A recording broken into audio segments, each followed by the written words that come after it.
اگر آپ کی ایک نماز بھی قضا ہوتی ہے تو یہ 5 احادیث ضرور سنیں۔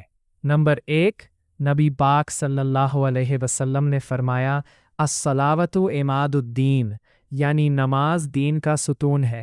اگر ستون گرا تو گھر بھی گرے گا۔ نمبر 2، قیامت کے دن سب سے پہلا سوال نماز کا ہوگا، ان اول ما یحاسب بہ العبد الصلاۃ۔ نمبر 3، روز 5 نمازیں ایسی ہیں جیسے آپ کے گھر کے سامنے نہر ہو اور آپ روز 5 بار غسل کریں، گناہ سب دھل جائیں گے۔ نمبر 4، اللہ کو سب سے زیادہ پسند ہے وقت پر نماز پڑھنا، احب الاعمال الصلاۃ لوقتہا۔ اور نمبر 5، نبی صلی اللہ علیہ وسلم نے فرمایا، ہمارے اور ان کے درمیان فرق صرف نماز کا ہے، جس نے چھوڑ دی، اللہ ہمیں پکا نمازی بنا دے، آمین۔ اگر ویڈیو پسند آئے تو شیئر کرے اور کامنٹ میں لکھے، انشاءاللہ میں 5 وقت کا نمازی بنوں گا۔